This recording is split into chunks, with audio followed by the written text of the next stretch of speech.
एक व्यक्ति जिसने अच्छे खासे सूट बूट पहन रखे हैं वह अपने किसी काम को करके वापस लौटता है अपनी गाड़ी तक, क्योंकि उसकी गाड़ी रोड पर खड़ी हुई थी।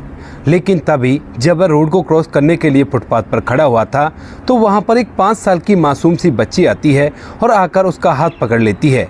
जैसे ये व्यक्ति उस बच्ची की तरफ देखता है तो वह उससे कहने लगती है कि पापा भूख लगी है, मुझे खाना खिला दो। इस बात को सुनकर यहाँ पर जो व्यक्ति होता है वो एक बार तो उस लड़की की तरफ देखता ही रह जाता है, लेकिन फिर उसे ले जाकर उसे खाना भी खिलाता है और उसे अपने साथ अपने घर ले जाता है। कौन था यह व्यक्ति और किस वजह से ये बच्ची इसे पापा कह रही थी और क्यों यह इसे अपने घर ले गया, पूरी सच्चाई के बारे में जानने के लिए वीडियो को अंत तक जरूर देखें। उत्तर प्रदेश लखनऊ की एक कंपनी के अंदर एक आदित्य नाम का व्यक्ति काम किया करता है, जो कि वहां पर जनरल मैनेजर है। अच्छी खासी सैलरी है, अच्छा खासा कमाया करता है, लेकिन जो आदित्य है वो काफी चेड़ा सा रहा करता है और वर्करों की छोटी सी गलती पर उन्हें बुरी तरह से धमका दिया करता है। तो इसी व्यवहार के चलते यहाँ पर जितने भी वर्कर होते हैं वह आदित्य से डरा करते हैं और उसके कहने से पहले ही सारे काम को पूरी तरह से सेट रखा करते हैं। आदित्य अपने काम में बिल्कुल भी कोताही नहीं बरता करता है और उसे मुस्कुराए हुए कंपनी में काफ़ी सालों से नहीं देखा गया है। इसी वजह से सभी लोग काफ़ी ज़्यादा डरे रहते हैं और धीरे धीरे इसी तरह से समय बीतता है। आदित्य एक दिन की बात होती है जब उसे किसी काम से जाना होता है, किसी ऑफिस पर कोई सिग्नेचर वगैरह करवाना था। तो इसी वजह से आदित्य अपनी गाड़ी को लेकर जाता है और जाकर जैसे वो उस जगह पर पहुंचने वाला होता है तो उससे थोड़ी ही पहले काफ़ी ज़्यादा ट्रैफिक उसे दिखाई देता है। अब इस ट्रैफिक को देखते हुए आदित्य सोचने लगता है कि गाड़ी को यहीं पर खड़ा कर देता हूं, क्योंकि वो जगह इसके साइड में थी और आगे से उसे यू टर्न लेकर आना था। तो वह सोचता है कि गाड़ी को यहीं पर खड़ा करता हूं और यहां से पैदल चल के रोड को क्रॉस कर लूँगा और उसके बाद सिग्नेचर करवाकर दोबारा से गाड़ी में बैठकर यहाँ से वापस ही लौट जाऊँगा। ऐसा सोचकर जो आदित्य होता है वह यही करता है। यहाँ से अपनी गाड़ी को साइड में लगाता है और साइड में लगाने के बाद पैदल चलकर रोड को क्रॉस करके दूसरी तरफ एक ऑफिस में पहुँच जाता है, जहाँ पर एक व्यक्ति से उसे किसी डॉक्यूमेंट पर सिग्नेचर करवाने थे। दरअसल एक कंपनी का मालिक था और यह इस जगह पर बैठा हुआ था। इसके बाद यहाँ पर आदित्य उससे सिग्नेचर करवा लेता है और सिग्नेचर करवाने के बाद अपने व्यवहार के अनुसार सीधा अपनी गाड़ी पर आने के लिए चल देता है। फुटपाथ पर जाकर जैसे वो रोड क्रॉस को करने के लिए इधर उधर राह देख रहा था तो तभी अचानक से एक बेकारी सी दिखने वाली लड़की आती है और आकर आदित्य का हाथ पकड़ लेती है। अब जैसे उस बच्ची ने उसका हाथ पकड़ा था, उस बच्ची की उम्र 5 साल होती है, तो एकदम से आदित्य उसकी तरफ देखने लगता है और देखकर पूछने लगता है कि क्या हुआ बेटी, तुम इस तरह से मेरा हाथ क्यों पकड़ रही हो। तो यहाँ पर जो बच्ची होती है जिसके चेहरे पर मासूमियत साफ साफ दिखाई दे रही है, वह एकदम से कहने लगती है पापा मुझे भूख लगी है, मुझे ना खाना खिला दो। अब बच्चे की मासूमियत भरी आवाज़ में इस बात को सुनकर यहाँ पर जो आदित्य होता है, जो कि काफ़ी ज़्यादा स्ट्रिक्ट रहा करता है अपने स्टाफ के प्रति और अपने जीवन को लेकर, वह एकदम से अपनी आंखों में आंसू भर ले आता है और उसके बाद उस बच्ची को उठाकर अपनी गोद में बिठा लेता है। कहता है कि बेटी बताओ क्या खाओगी तुम। तो यहाँ पर वह बच्ची भी जिज्ञासावश कह देती है कि जो आप खिलाओगे वही मैं खा लूँगी। लेकिन आदित्य पूछता है कि बताओ आज तुम्हें क्या खाना है, वही मैं तुम्हें खिलाऊंगा और तुम कैसी भी चिंता मत करो। उसके बाद यहाँ पर जो बच्ची होती है वो एक रेहड़ी की तरफ इशारा करती है जहाँ पर बर्गर बना करते थे और उसके बाद जो आदित्य होता है उसे गोद में ले जाकर उस बर्गर वाली रेहड़ी पर पहुँच जाता है। वहाँ पर जाने के बाद वह उस बच्ची के लिए बर्गर बनवाता है और वहीं पास ही पड़ी टेबल पर बिठाकर उसे बर्गर खिलाने लगता है। आदित्य भी उसके साथ ही बैठ गया था और यहाँ पर उस बच्ची को खाना खाते हुए देख उसे बड़ा ही सुकून मिलता है, मानो कि वह उसकी अपनी ही बेटी हो।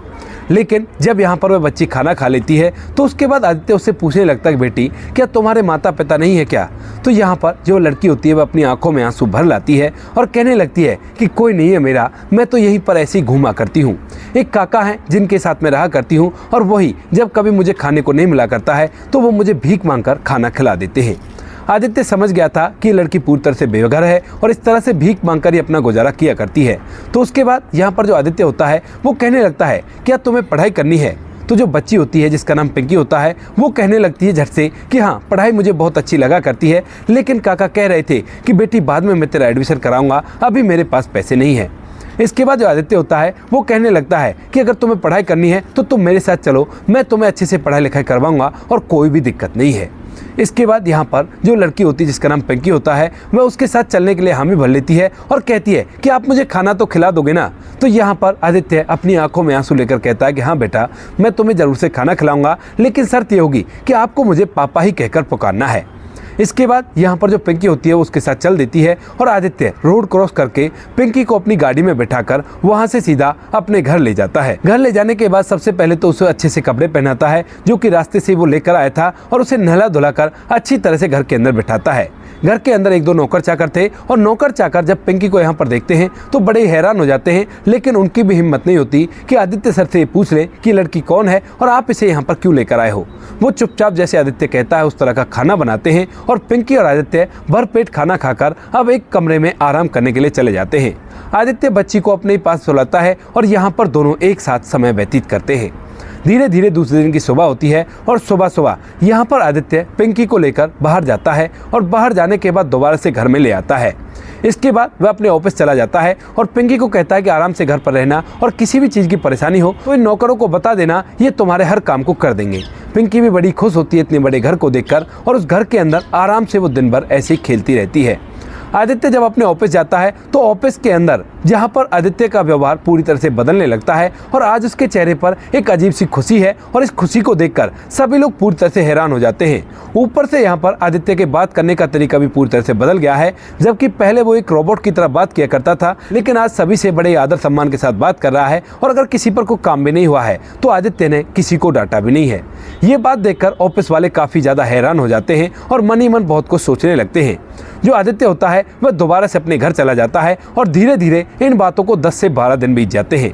10-12 दिन के अंदर आदित्य ने पिंकी का एक अच्छे से स्कूल में एडमिशन करा दिया था और उसे पढ़ने के लिए भेजा करता और एक पिता की तरह उसकी देखरेख किया करता।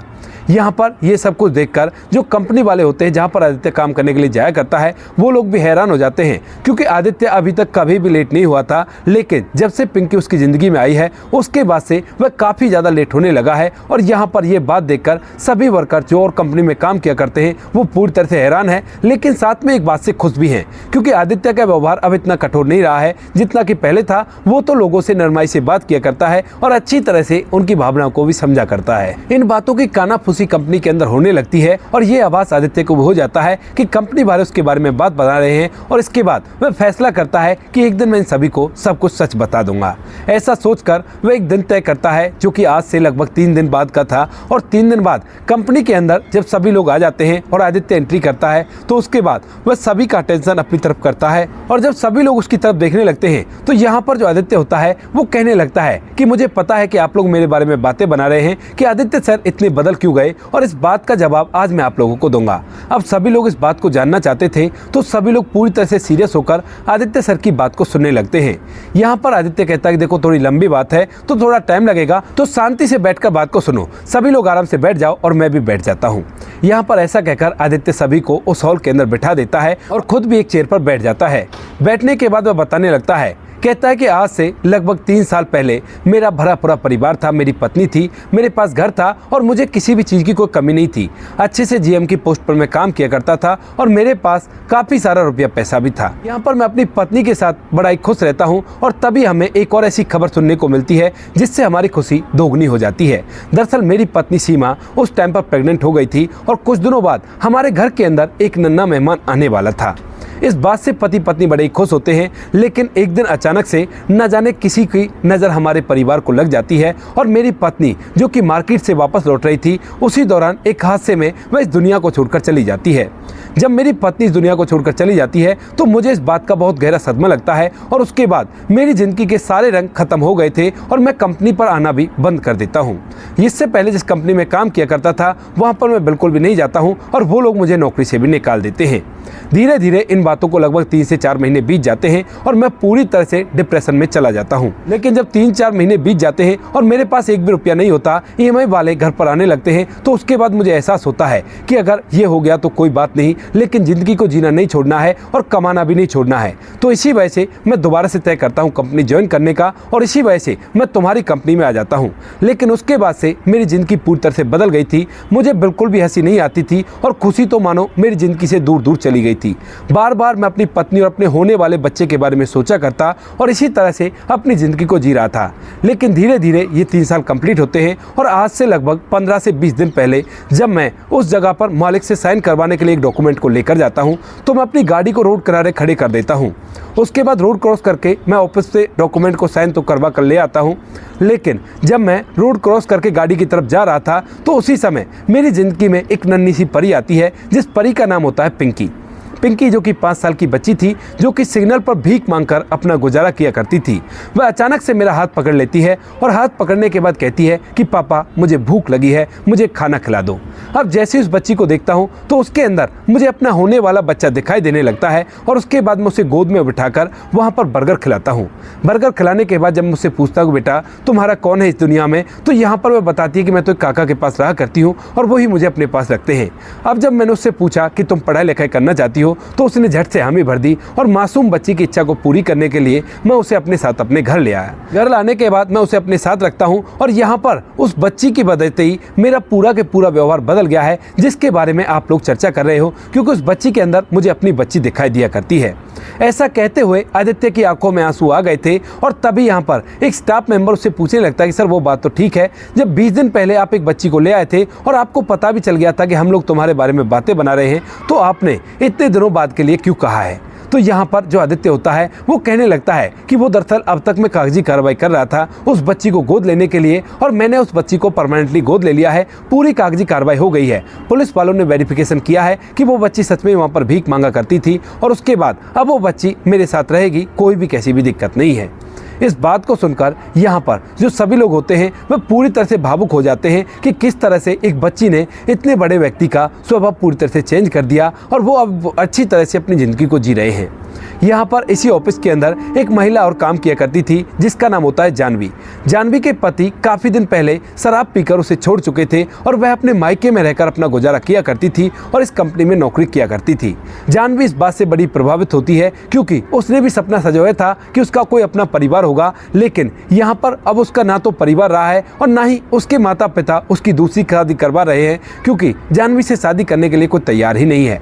तो इसी वजह से जानवी ने भी उम्मीद छोड़ दी है और वह तो अपने घर में इसी तरह से रहा करती है माता पिता के साथ। माता पिता इस बात से बड़े चिंतित होते हैं, लेकिन जब वो यहाँ पर आदित्य की कहानी सुनती है तो उसके बाद एकदम से खड़ी होकर कहने लगती है कि सर क्या आप उस बच्ची को कंपनी ला सकते हो, हम लोग भी उससे मिलना चाहते हैं। अब जानवी जैसे इस बात को कहती है तो सभी लोग इस बात को कहने लगते हैं कि इस बच्ची से तो मिलना चाहिए जिसने सर की भावनाओं को पूरी तरह से बदल दिया। तो उसके बाद आदित्य भी कहता है कि ठीक है, मैं कल ही अपनी बेटी को अपने साथ ले आऊँगा और आप लोग भी उससे मिल लेना।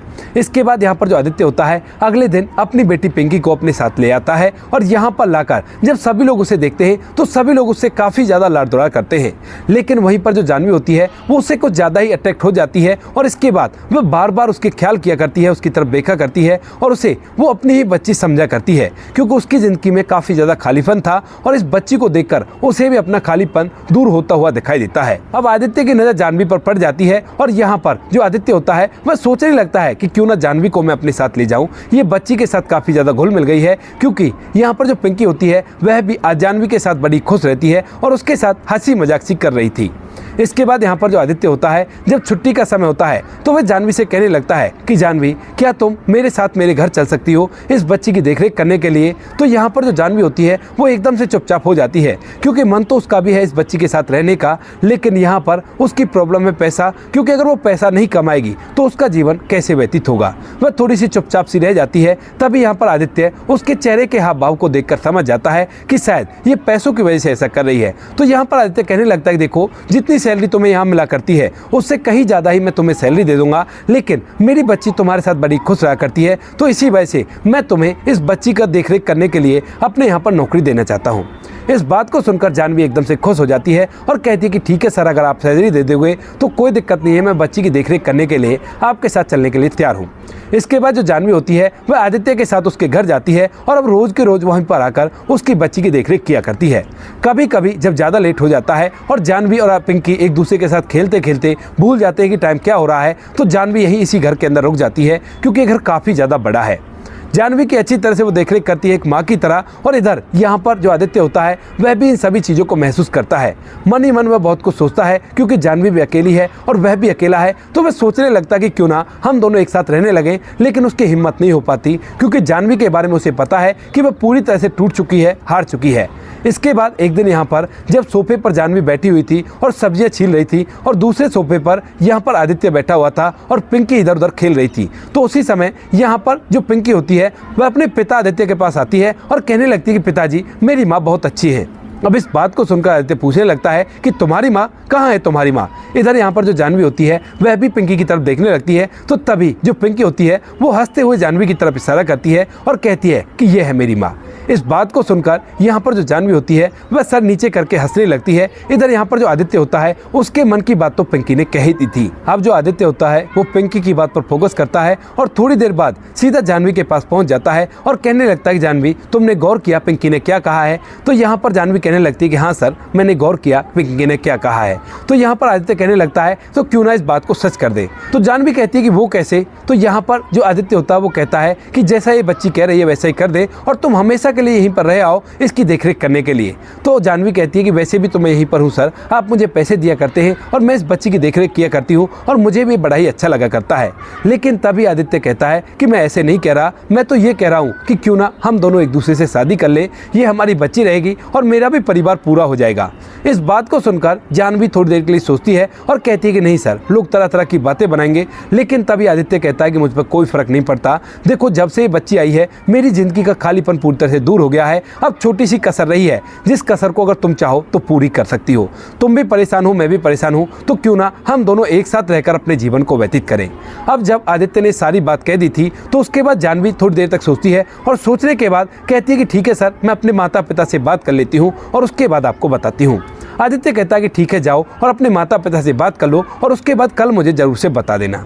यहाँ पर जो जानवी होती है आज शाम को अपने घर जाती है और घर जाकर जब अपने माता पिता को ये पूरी बात बताती है कि इस तरह से जिस घर के अंदर मैं बच्ची की देखरेख के लिए जाया करती हूँ, उस घर का मालिक मुझसे शादी करने के लिए बोल रहा है, क्योंकि उसका इस दुनिया में कोई भी नहीं है, उसके पास अच्छा खासा रुपया पैसा है। तो माँ बाप को अपने कानों पर विश्वास नहीं होता और वो कहने लगते हैं कि बेटा कहीं ऐसा तो नहीं तेरे साथ धोखाधड़ी हो रही हो। इस बात को सुनकर जो जानवी होती है वो कहने लगती है कि अगर ऐसी बात है तो आप ही जांच पड़ताल कर लो। इसके बाद अगले दिन जानवी के माता पिता जानवी के साथ वहाँ पर आते हैं और वहाँ पर खुद आदित्य से इस बारे में बात करते हैं। तो आदित्य सारी बातें साफ साफ बता देता है कि इस बच्ची को मैंने गोद लिया है और इसकी देखरेख के लिए मैं जानवी से शादी करना चाहता हूँ, क्योंकि बच्ची से माँ समझा करती है और मैं भी इसके सपने को पूरा करना चाहता हूँ, ताकि मैं भी अपने गमों को भुलाकर एक नई जिंदगी की शुरुआत कर सकूँ। इसके बाद जब माँ बाप देखते हैं कि सब कुछ सही है तो उसके बाद वह भी हामी भर देते हैं और जानवी और आदित्य दोनों की धूमधाम से शादी हो जाती है। शादी के अंदर सबसे ज्यादा जो खुशी मिलती है वो पिंकी को मिलती है और आज तक भी जानवी, आदित्य और पिंकी उसी घर के अंदर अच्छी तरह से अपने जीवन को जी रहे हैं और कोई भी कैसी भी दिक्कत नहीं है। तो दोस्तों, ये थी आज की कहानी। आपको जैसी भी लगी हो कमेंट सेक्शन में बता देना। वीडियो अगर अच्छी लगी हो तो वीडियो को लाइक और चैनल को सब्सक्राइब जरूर करें, ताकि हमें थोड़ा सा हौसला मिल सके आप लोगों के लिए ऐसी अच्छे वीडियो बनाने के लिए। इन कहानियों को सुनाने का उद्देश्य किसी को परेशान करना बिल्कुल भी नहीं है। ये कहानी आपको इसलिए सुनाई जाती है ताकि आप लोग इन कहानियों में से कुछ ना कुछ सीख सको और अपने जीवन में उस चीज़ को अप्लाई कर सको। मिलते हैं किसी नेक्स्ट वीडियो नए टॉपिक के साथ। तब तक के लिए जय हिंद, जय भारत, जय हिंदुस्तान।